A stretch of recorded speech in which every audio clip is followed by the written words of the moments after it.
People think that to start a massive business, you need money. That's true. I did not put a penny into my company. I made a couple dollar profits. I actually saved it and put it into the side. Amazing. This is the first time we actually know what the name of the podcast is. The first 4 episodes was like, welcome to the I don't know what it's called podcast. So now we could say welcome to the Solo to CEO podcast, where we interview solos who become a CEO of their own company. We're sitting here with Moshe Dahari in Toms River, New Jersey. And Moshe, tell me what you do. So we have 3 companies. One of them is EverKleen, Wynn's Bins, and Wynn's Potty. EverKleen is more the cleaning and the demo, and Wynn's Bins is the dumpster company, and Wynn's Potty is the portable toilets rentals. Okay, and which of these 3 companies are you most currently invested in right now? Or farthest along? In all of them. That's what I wanted to hear. Yeah. Which one have you been with the longest, though? The longest was EverKleen. Okay. EverKleen was the first company that I started. So let's dive into EverKleen. Tell me about it. What is EverKleen? EverKleen is a company that will help homeowners and contractors from beginning of the project till the end of the project. An example, we'll start with the demolition, either the interior demo or a knockdown of a house or a building. Then the customer will call us after he already did either the foundation or the framing. We'll come and do the site cleanup. We'll keep always constantly the site cleaned. And then towards the end of the project, we'll come and do the massive final cleaning at the same time. But the certain projects also will do the concrete cutting for them. An example, a customer needs plumbing in the basement where it does not have any plumbing at all. So we'll come and cut the concrete for them, and he'll call his plumber. Her plumber will put the piping. We'll come and basically cement it back. And that's part of what EverKleen does, though. That's part of it, yes. So the concept of EverKleen is that throughout the entire project, it will forever remain clean. Correct. From the beginning, you do the initial cleaning, and then throughout the project. That's pretty cool. So let's back up a bit. How did you get into this? Long story, just make it short. Long story long. Yeah. Long story short, we can do that. I always wanted to own my own business. I was working in a grocery store for 12 years. But at the same time, I just wanted to get out and open up my own thing. So I really started with window cleaning. I went and I got one job and I started cleaning the windows. It was very hard in the beginning. I was almost giving up, but it brought me to different ideas. And you were a one-man show? One-man show. Wow. How were you advertising at the time? How were you getting jobs? I was word to mouth. Word of mouth? Word to mouth. The first job, how'd you get it? I went over to him. I would like to start a cleaning company. Can I clean your windows? Amazing. It took me a whole day, but my arm was hurting me by the end of the day. Got a good workout. Yes. So then he recommended you to his friends, and then it just spread. Not him. Again, it just went to another customer and asked him, and eventually that brought me to a customer that requested a stripping and waxing. You usually see this in hospital buildings, schools, and maybe gyms for the floors. So basically, we'll strip the floor and make it into brand new and wax the floor. That customer called me up. I didn't have nobody, but then I subbed that out to somebody, and then eventually that customer came to me one more time a year follow. And eventually I saw an opportunity, and that's where really it started. Basically, you continued with the window cleaning. I stopped it. You stopped at that full point. Year. Yeah, I just gave up. And you took on this waxing job. Yeah, because that customer knew I do it. He thought I was still continuing doing it. I just took the opportunity, and I just subbed it out to somebody. I made $100 of that job. It was a decent job. So what were you doing? I was still working in the grocery store. Oh. I subbed that out. So when you were doing the window cleaning, that was as a side job? It was a side job. I was still working in a grocery store. Another job, right. As a side job, I just said, I want to open something, so let me try that. And we'll see what happens, where it's going to take to. But it didn't work out so well, and that it slowed down. And eventually I got this stripping and waxing job for a school, where that led me to bigger, better things and opened my mind more. Amazing. So what happened next? You got this job. You subbed it out to someone. They did a beautiful job, and this customer asked me to do it the following year. Basically, with this stripping and waxing job for the school, led me to other opportunities. I went to a synagogue and asked them if I could clean their the synagogue. They told me, go ahead. We started cleaning. I got some worker, and he started cleaning like twice a week or 3 times a week. Then I got another store cleaning on a weekly basis. Eventually, the school that gave me the stripping and waxing in the beginning, they moved to a different building, a bigger, beautiful building. And where there, I was required 4 people every single night to clean that building. And that's where it really gave me the push. And I continued asking for people for more jobs. Describe that moment when you first realized, oh, I need to hire someone. I don't know. I just did the same. That my first guy is still with me until this day. Wow. So that guy got his friends. They did it as a night job. They would come and clean buildings, and the school buildings and the other stores and the synagogue. And they did it for a few hours. And then eventually we added more hours and we got more people. Wow. So you basically started this company as a janitor. Correct. Wow. You'll call me as a janitor, yeah. I mean, yeah. if we're looking at it that way, I mean, you're sitting Yes. as the CEO of a cleaning company. Of how many people you have working for you right now? Close to 90. Wow. Close to 90 people, and you started as a janitor. That's unbelievable. Yeah. That's amazing. That's amazing. Wow. Wow. Hold on, I need a minute to let this settle. It just shows the level of opportunity that's really could be in it for everyone. But I never gave up. That's the key. That's the key. Never give up. Wow. So the first few people you hired were additional cleaners, right? Regular night cleaners. Because each job that you had, you needed multiple people. Correct. So, yeah. It So you depends, didn't have depends that- how big of the job. Okay, fine. And so where did it go from there? What happened next? Where did it go? This is in 2016. I really started in the end of 2015. Around 2016, that's when I opened up my actual company, created the name EverKleen. And from there, it just within 2-3 months, it just started and became booming. And where I saw I was have a massive opportunity, I was still working in the grocery store.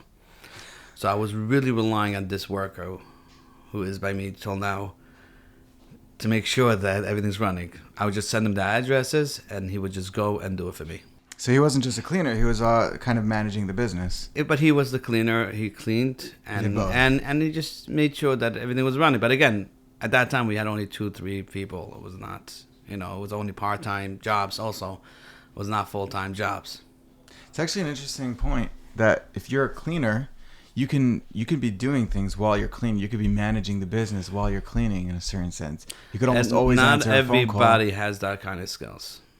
I mean, To some multitask, right? no, it's not multitask, I would say, but a cleaner doesn't necessarily know how to operate. You tell him to do something, he just does it. Does he care about the job? Some people don't care.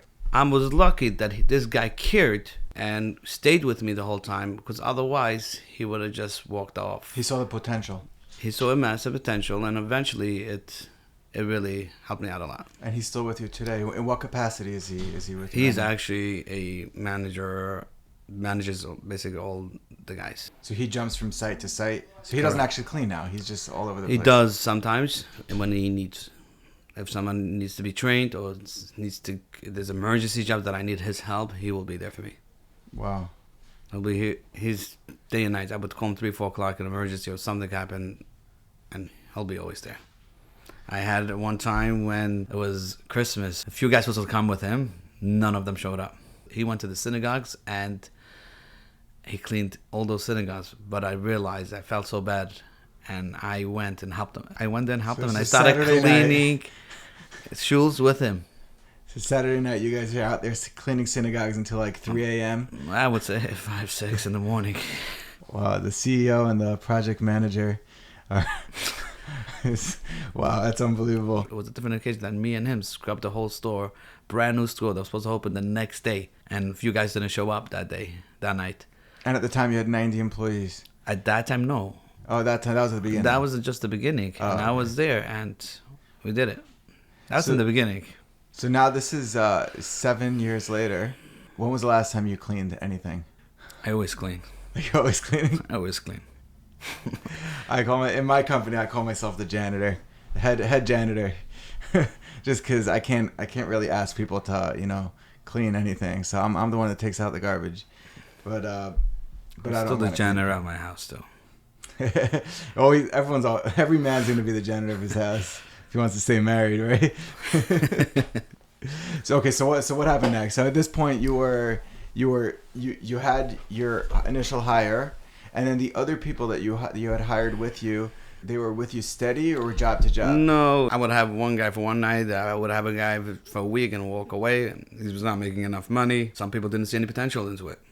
Right. I have workers that did come back and ask for the jobs. So that's from the beginning they started. And whoever was good at that time, I actually hired them. And actually, there's one person that is doing wonderful by us, who was also in the beginning, left us for a year, came back, and he's actually one of the crew leaders that we have in our division. So the people that left you because they didn't see potential, and then they came back, you didn't say like, no way, I'm not taking you back. Sometimes a second chance does better than the first time you give somebody an opportunity.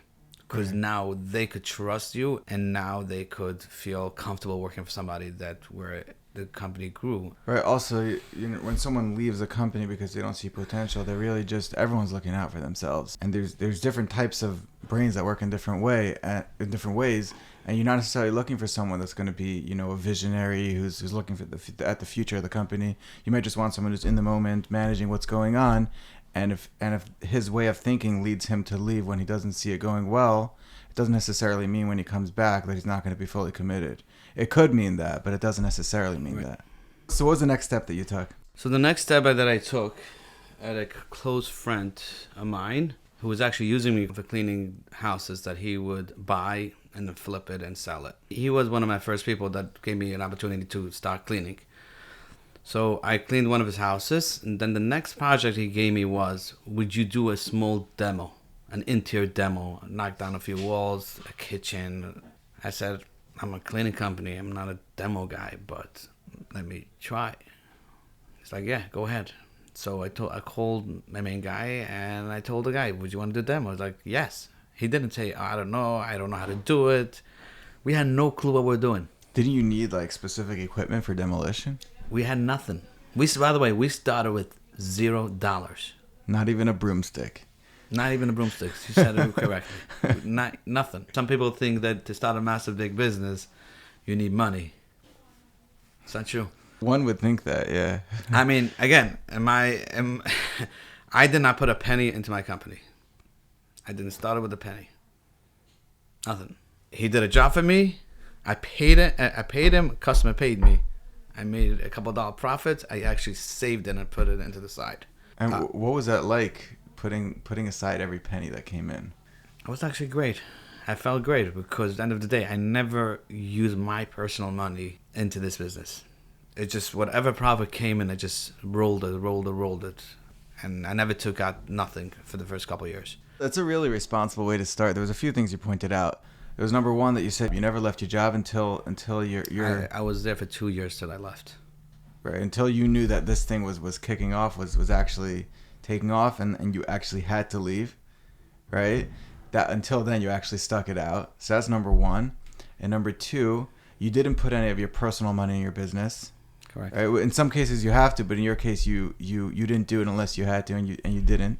Correct. And number three was that you reinvested all the money that came back in. You invested it back in the business. Correct.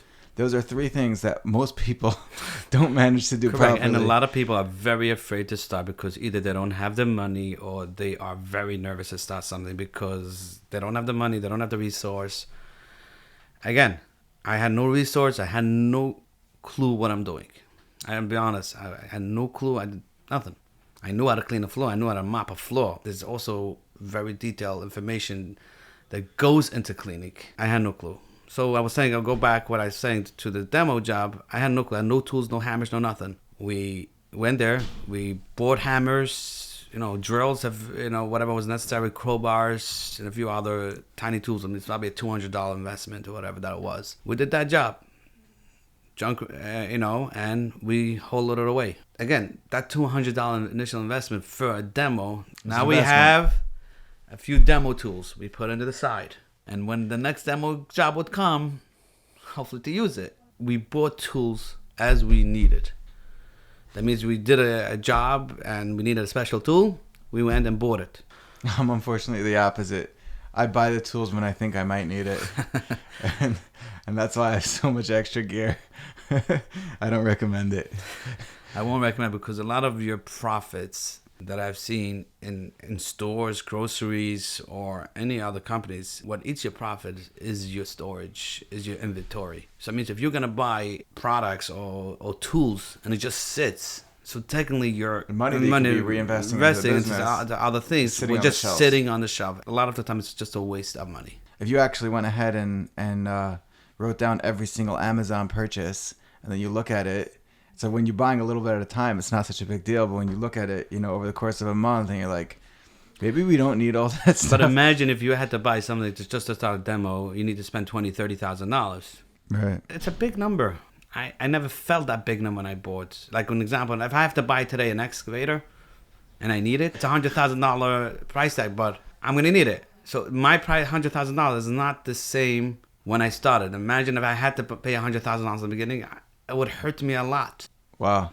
So wait. So what's an excavator? An excavator is a machine that either you can use as to trench dig or to dig, or either to use it for a demo, a house, or a knockdown. It's a big machine with I would say a hand, and it crushes up the building or digs for you. What would you attribute all this growth to? What do you feel is the reason this blew up? Everything is, whatever happens to me is all from Hashem, from God. So Hashem wanted me to put me in this position, and that's what I did. It just... Was there something that you were offering that you felt I don't know if I was offering or that. At the end of the day, I think it's more the customer service and the caring of a job.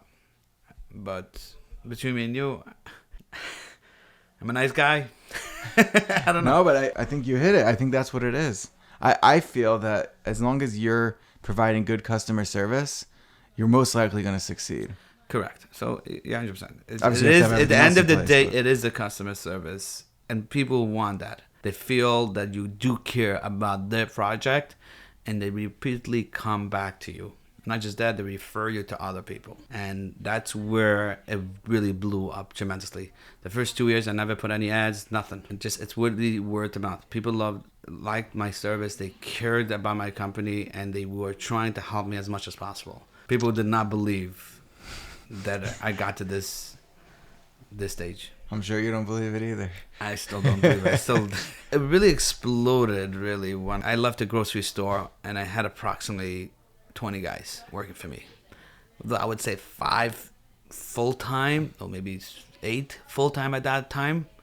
And I had the rest of them, like 12 were like part-time, night jobs, school buildings and stuff like that. You were like a cashier in a supermarket. I wasn't. I started as a cashier, and you had 20 employees. Yes. That's insane. What was your position in the grocery store? I was doing orders. We do shopping orders for other people and put it in the wagons and be a register. Wow. So you're working at the register with 20 employees. And the side, 20 guys. That's insane. One of my hardest things that I had to make a decision is leaving a grocery store. So I was in Israel for Sukkot that year, and I spoke to my rabbi. He told me 2 things: either to continue working in the grocery store, but tell them to do only part-time, and continue doing whatever you're doing, or if he does tell you to do more hours, then just leave. And when I came back, he wanted me to actually do more hours. Right there and there, I told him, I wrote him a beautiful note, thank you so much, and gave me back his keys, and I started working for myself this time. What was that like? It was very hard. The first 2 weeks, I felt I was either depressed or something. It was extremely very hard for me. Also, the structure you had. I was at the store at 7:30 every morning, and then come back home at 7 o'clock in the afternoon, and then I basically would spend a few minutes with my family, and then go and look at the jobs what the guys are doing. But I would come home 2-3 o'clock in the morning and go back to the grocery store at 7:30. Did you sleep? I did not sleep. Maybe slept 2-3 hours. I was strong enough. I wanted something, and I had to work hard for it. How many hours a day do you work now? I still work hard. I still put a lot of hours, but again, I don't work hard as what it used to be, but I don't work at nights also. So, but my phone is always open. Anybody could call me. At all hours of the day? Yeah. Oh, wow. I still like to be very busy, and that's my nature, and I like to move around. How do you find your work-life balance? Or do you have a work-life balance? I do have my balance. My family is very important to me, and I make time for everything. And if need be, you just add extra hours into the day. Today's going to be 30 hours. Used to be also a lot of times it was Matzah Shabbos was the time that I would sit in the office and just do billing. I had no secretaries. I had nobody. Matzah Shabbos was the most Saturday quietest night, time. Right? And I would sit in the office the whole night and just send invoices. This was towards the beginning. Towards the beginning, yeah. Now you have someone doing that for you. Yeah, now we have a whole staff here. So how does your intake department work? Are you doing the intake? Are you taking the calls? I still do take calls. What's the reason for that? I like it. I think that could actually be another reason that that attributes to the success, is that no matter how big the business grew, you never let it outgrow you in terms of you being involved in the intake. Because when people call, they want to speak to you. Yes and no. But I still take phone calls till this day, and I enjoy it. I really do. I really enjoy it because I feel if I don't do that, I feel I don't have the business on my hand. I don't have control. But Baruch Hashem, I do have a good managers, and they do a wonderful, wonderful, wonderful job. But I like to keep busy. I like to be I still want to know what's going on. You don't have that dream of building your business to a point where you can work like 4 hours a week. No. No, you enjoy it. I really enjoy it. In the process of your growth over the last 7 years, what were some of the biggest challenges that you faced? Biggest challenge? Nothing was a challenge. Nothing was a challenge?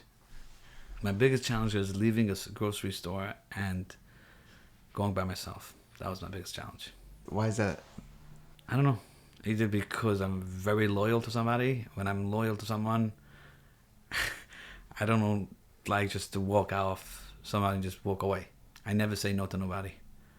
Wow. So it was very hard. That was the only challenge.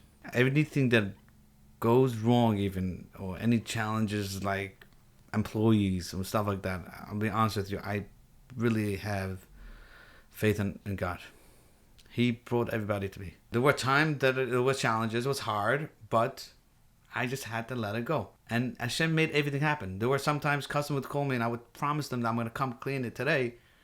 There's no way in the world I would have. And I made it happen. I don't say no to nobody. It never happened to you something like where you had this crazy busy day and then everything was just going haywire and then the truck gets into an accident and then... I'll give you an example that's happened to me yesterday.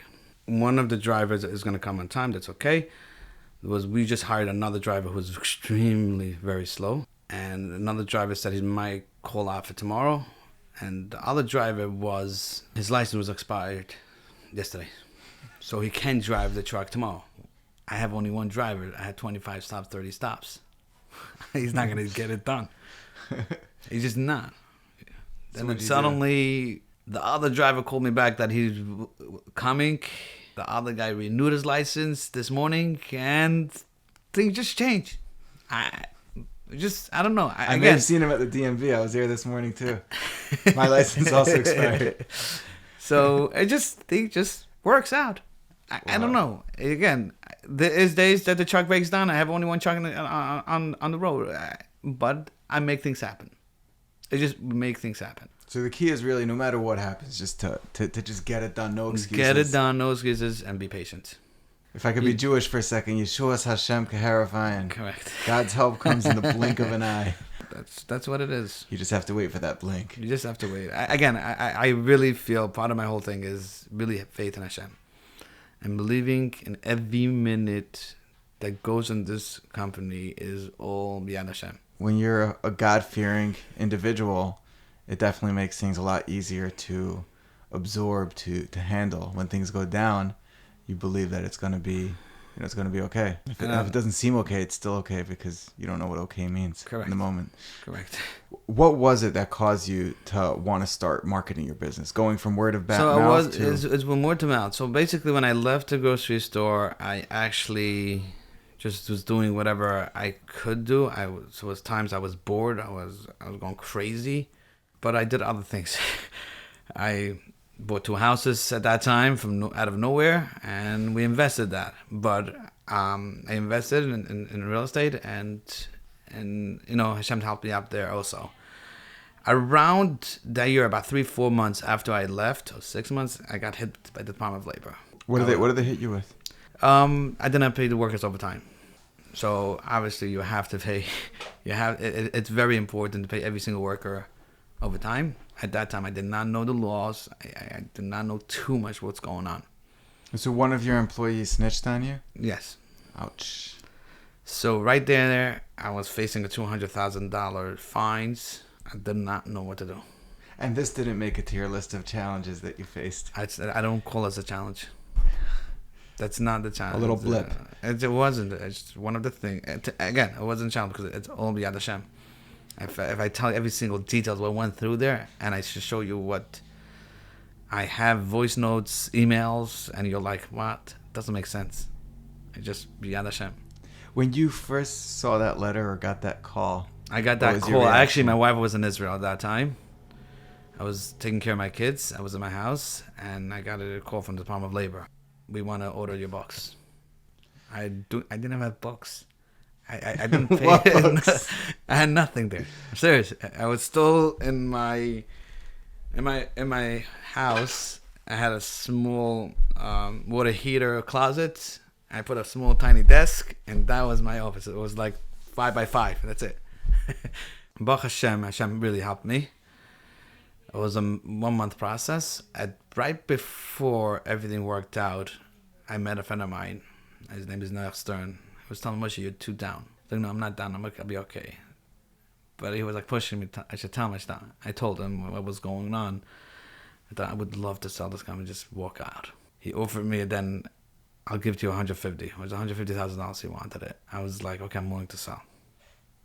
I met him that night with another guy, and I was willing to give it up. And I told him, you deal with the Department of Labor, I'm not interested. Next day, I got a phone call from my brother from Eretz, calls me up, and I still have this voice notes right now. He called me up 39 times. My phone was off. My brother-in-law was with him at that time, and my brother-in-law sent me the screen, how many times they called me. He told me, do not sell it, no matter what. He tells me, people fall and people go up. 7 times. He told me, and right there and there I made my decision. You know what? I'm not giving it up. I called my friend and I told him, Noach, I'm sorry. I'm not selling it. Wow. And till this day, Noach was like, we would joke around. You should have sold it. Yeah. Look how busy you are now. He said, don't worry about it. The Department of Labor will let you go. And at the end of the day, I think that day or maybe the next day, I got an email from my lawyer. They drop off all the charges. You just have to pay a small fine of, I think it was $8,000. From $200,000 to $8,000. Yeah, definitely relatively negligible. Right there and there, I bought a van, started operating more, and everything operating according to the books. You looked at it as if you just won $192,000. Let's buy a van. But I was very worried because people were getting paid cash. And now we're going to go on, pay them with the checks. And when they take off taxes, we're going to go according to the books. To the books. I was afraid people would leave me. Some people left, and some people stayed. Whoever stayed. It was basically me restarting fresh from the beginning. I had, most of the guys already left. I had really a couple of guys. And now you're very meticulous with the books. Everything is to that. Everything has to go according to the law. Wow. Okay, so when you started out, you were running both the business and personal out of the same bank account, right? Yes and no. But at the end of the day, I was just writing checks from the business account, but I had no clue what I was doing. I was just writing checks. Okay, how many hours you work today? Whatever. Here's your check. I didn't know that I had to take off taxes. I didn't know nothing. So that's what it is. And people were paying you in cash also? No, how were you able to? I was depositing in the account. Did you need to give them some sort of an invoice? Or... Yeah, that was legit. That means we had a QuickBooks, we had a program, we'd send you an invoice, and you would pay. And they would write a check to EverKleen, and I would deposit it. But when you would pay your workers, I would pay them a regular, meaning with the company's check. That was not meaning you have. But were you able to expense that? Yeah, because we 1099 them the end of the year. But that's not the point. Because if someone works on the hour, you have to pay them as a W-2. And W-2 is you have to withdraw taxes and stuff like that. As an employee. And you have to do it proper. And that you found out the hard way. We found the hard way. Well, almost the hard way, with a hard scare. Yes. Wow. And then from there, we grew 1 van, 2 vans, and we're right now, just EverKleen alone is about close to 30 vans. Wynn's Bins, we have just roll-off trucks for just delivering dumpsters. We have already 5 within a year and a half. And then we have the junk removals. We have close to, I think, 7 or 8 trucks. And then the Wynn's Potty, we have 2 trucks. We just started and launched it. The portable toilet launched in May. We're almost 10 months, and I have 2 trucks, and I'm looking for the 3rd truck. Oh, wow. Yeah. So what are some things you wish you would have known when you started out that you know today? I would have done everything according to the law and everything perfectly. But a lot of businesses start the way I start too, by nothing and just doing it the way you think is right, how you feel, and then eventually until you get caught, and then you do it the right way. And the only way you're going to learn stuff is by mistakes. What did I learn from my mistakes? That do everything according to the books. And do everything as it says. Now, I don't regret what I've done till now. And I'm happy where I am. Let me ask the question. Would you want me to see what I could have improved for the future? I really don't have anything because whatever I did was tiny steps. But I was not afraid. But maybe some tricks that you've learned now that you wish you always knew. One thing I would do recommend people to do is to have a bookkeeper. A professional bookkeeper from the beginning. That I would recommend. I wish I had that in the beginning. Yes, I did not have money. I couldn't hire anybody. But if I did, I should have done it. There were certain things that we had that we encountered over the years where we should have done it. Why do you feel a bookkeeper before, a professional bookkeeper or a solid, good accounting? Because when I got audited, you had nothing. If you had somebody advising you how to do it right from the beginning, you should have done it right from the beginning. Why go through the headache? Now, these days, I could go to sleep comfortably. I have 90 guys. I have a lot of trucks on the road. And everything's operating. If something goes wrong and you don't have certain things, so either insurance or documents or workers' comp or the right paperwork in case something goes wrong, you'll go crazy. And one of the things that I got nervous when the Department of Labor called me, I had nothing. What do you want to do? I really had nothing. Felt very vulnerable, oh my God, I'm being attacked now. I don't know. With no defenses. Correct. I had nothing. I had nothing to protect me. Listen, things happen. I had 3 trucks accident within 1 month. None of them were my fault.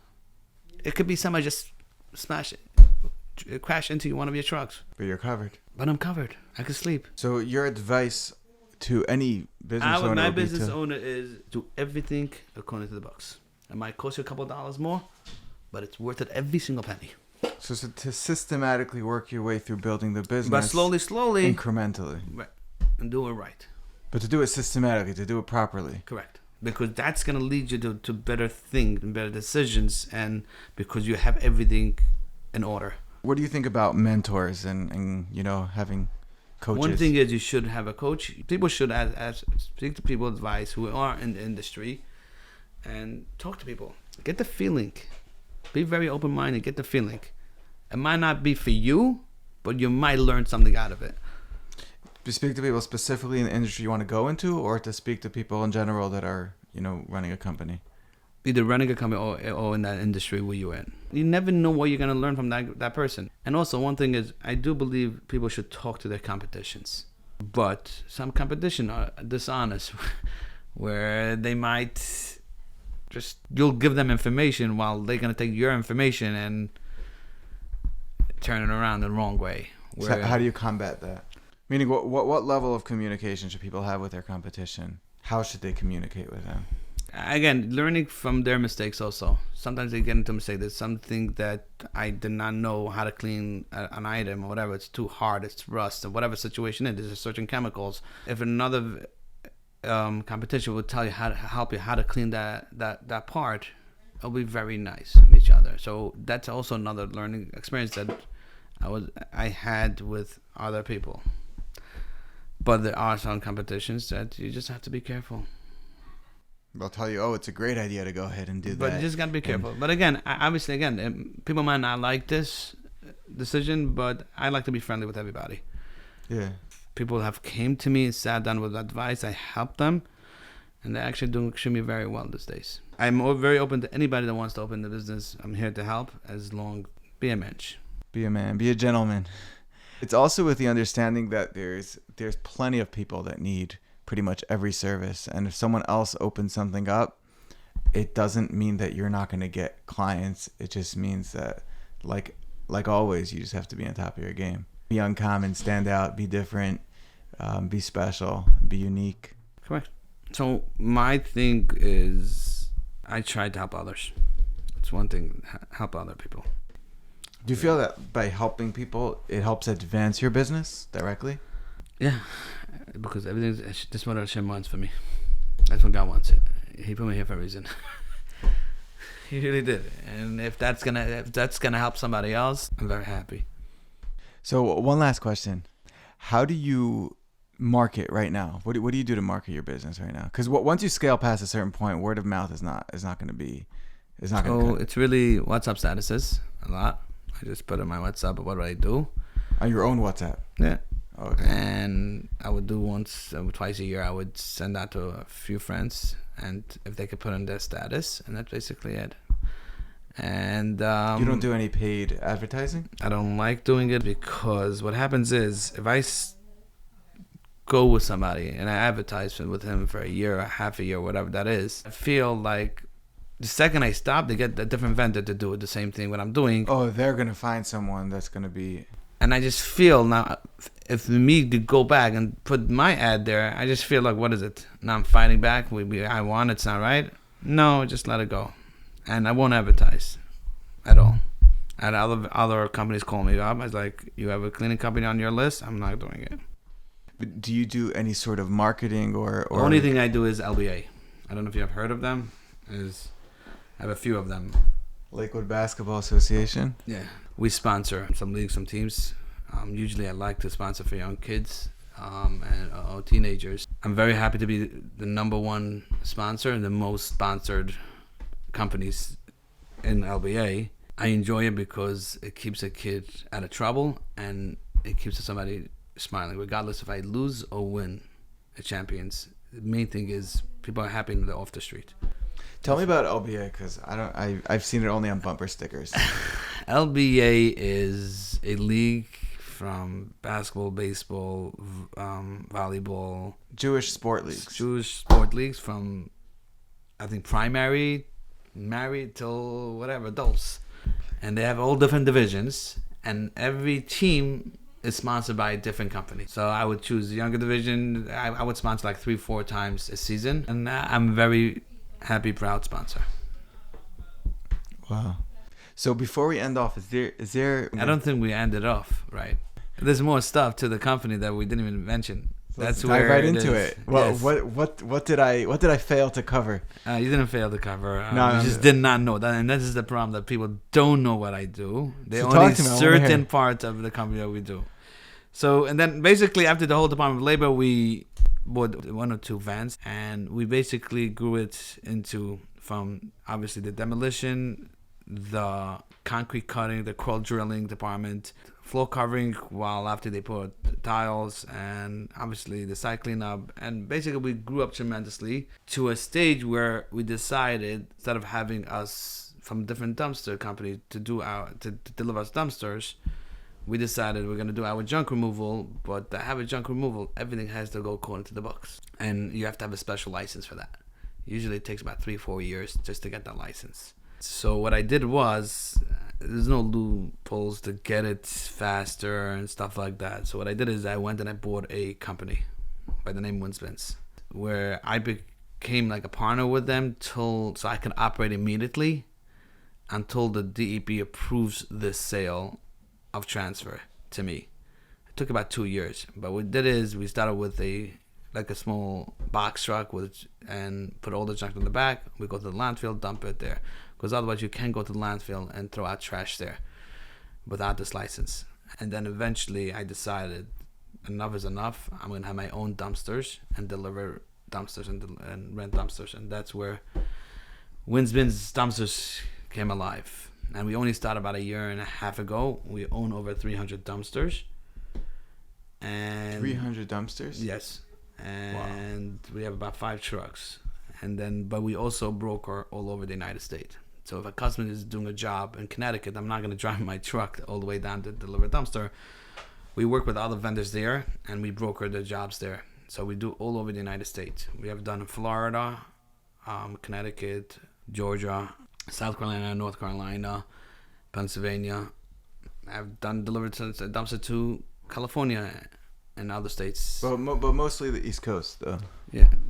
But our own dumpsters that we could deliver the same day service is Ocean County Monmouth. But my other vendors also, when we broker, we have a very good relationship with them where sometimes we could get it the same day too, or the next day. Wow. And then that came into light, and then we had Wynn's Potty came in only 6, 7, 8 months ago, and we will rent portable toilets every job site, any potty rentals, and also same day delivery. And really new ones. We have all dumpsters are new. Our portable toilets are new. And Baruch Hashem, we have grown. So if you need a portable toilet, if you need to go to the bathroom urgently, they do same day service. So tell me, what else you guys involved in? It's basically a one-stop shop for all contractors and home builders and homeowners. That's where you're headed. Yeah. And at the same time, again, we do carpet cleaning. People don't know. An example, we can have a beautiful conversation. We have 2 truck bonds, professionally carpet clean. A lot of people don't know exactly what we do. People don't. But hopefully one day we'll come out with something that people would know. What are the main misconceptions people have about you, or confusions people have in terms of what you do? Like, what are the most bizarre phone calls you get? I will do anything for anybody. I have got call. There's a company called EverKleen with a CL. I spell my thing KLEEN, or maybe it's spelled that way also. There's a water heater. I have got a call. I need my water heater to be fixed. I'm not a plumber. I'm not what you call. But I have got those calls. Does it ever happen to you that you can't be involved in the business at all because there's something like this, whether there's something going on in your personal life or health or whatever it is that might get in the way? How do you deal with such a scenario? Because you're a workaholic, I would say. You like to be working all day long. So what happens when you can't be doing that? I'm always available for my family. That's first thing. My family comes first, no matter what. Thank God that He blessed me with 5 beautiful kids and a beautiful wife. But I'm always there for them, whatever situation they're in, and I make time for everything. Things go wrong. Obviously, my health comes first, and the health of my family comes first. I really make time for everything. If I can do something, I can do it with as health wise. I mean, obviously my manager they really take 90% of the calls. They deal with everything 90% of the time. But I'd like to be extremely busy with it still. And if I have to step out, I could always step out. Right now, Baruch Hashem, that I could go home at 6:30, 5 o'clock and relax also. And we just changed phone companies with a phone system where at 7 o'clock, if it's emergency, you press a certain number and someone's going to answer. I don't get as much phone calls as I used to at night because I fixed a lot of things where it can make life much easier. If someone's calling you at 9, 10 o'clock at night, it's either emergency or something. Why do I have to pick up a phone call if that thing can be wait till tomorrow? Right. Obviously, if it cannot wait, okay, you can call the company and listen to the instructions and follow the instructions. And obviously, if it's emergency, we'll answer. And sometimes I do get phone calls. Sometimes I'll tell the customers, I did change a lot of things from beginning to now to have more time with the family. And especially if I have to enforce my workers to do the same thing, to answer the phone calls at night, I don't think it's right. And Baruch Hashem, we all came to an agreement with everybody that if a phone call comes at night, it should wait. If it needs immediate attention, we'll answer it and we'll figure it out. We'll do whatever we can. Right. It's not what it used to be, Baruch Hashem. I do have a normal life. If you wanted to walk away from for a month, would the business be able to run by itself? Yes. It's really running by itself. Wow. I'm not really, again, we can see my phone calls right now. There's a lot of stuff, but all the stuff could wait. It's emergency, I know. You know, when you go back to me and tell me what was the big mistakes that I've done, I still can't say no to people when anybody needs my help. But I have a manager that could say no and could explain himself in a nice way that we can't do it right now. We'll do it tomorrow. But if it's not urgent, things could wait. But we try to service as much as possible, either the same day or the next day. That's our. Yeah, that's your thing. So you're saying the one thing that you would have done different is to be able to say no? To say no. It is a challenge. I've heard someone say is that, I think one of the people that I interviewed was, he said some of the best clients are the ones he said no to. Have you ever had a situation Yes, I did say no to one guy, so my manager. I told him no when he asked me to hire him. I did say no because he worked for a friend of mine. If someone works for one of my friends or stuff like that, I would never ever take away. You don't want your friend to lose a good worker. Oh, it should happen to me. Someone should come take my worker from me. Came over to me. I told him, listen, I would love to hire you, but I can't. The only way I'm going to hire you is you tell your boss he gives you permission to talk to me about a job. Otherwise, I won't hire you. It's uncomfortable for him, but he did it. And Baruch Hashem, it worked out to the right. We're still friends. And I did tell him one of the rules, if I hire him, that one of the things is he has to stay by him as long as the other guy needs him until he finds the right person. He did stay 4 or 5 months until. Wow. Yeah. So. Did it ever happen that you had to? And he's my best guy. He's the best. I feel bad for that friend. Did it ever happen that you had a client that you were working for, and you had to go ahead and fire them because they were just driving you nuts? I tried not to lose a customer. And Baruch Hashem, I did not lose a lot. If I lost customers, is because either they have a friend who started the same business that I'm doing and they're using them, or at the end of the day, either the guy didn't pay and I had to chase him. Second, I had to chase you. I rather don't come to me. I'm not interested. You're a dishonest person. They're not paying somebody if he did a job. Other customers, again, I will never get angry at a customer unless you really, really get into my skins. And that's by not paying at the end of the day. That really bothers me a lot. Because at the end of the day, I'm working with you with trust. That means I do my job, you're happy with the job, let me get paid. Don't give me the excuses tomorrow. I'm not interested. You want to tell me you don't have now, I messed up? Talk to me. I'll work it out. Now, if I work it out, keep to your word. What do you mean you work it out? Let's say we make a payment plan. You had an issue. You want to make a payment plan? You want to do $100 a month, whatever that is, a week, whatever that is? I have no problem. But keep to your word. Don't come to me in a month. Don't answer me. Don't pay me for the next 6 months. That's right. It's dishonesty. If I owe somebody money, I have to pay him. One of my priorities is to pay everybody. And one of the things is with my company is that we don't owe anybody any money. You pay on the same day? We do. Yes. Wow. The same day. Unless if they want to pay, accept a credit card right away, we'll pay them the same day. If not, you're gonna have to wait for the secretary to write you a check. Anyway, this has been amazing. This has been Moshe Dahari. He went from being a janitor to running a company with 90 people. And this has been an incredible story. I was not expecting this. Thank you very much for coming on here. And hopefully we'll do this again. Yes. Thank you so much for giving me the time. And really appreciate it. Thank you.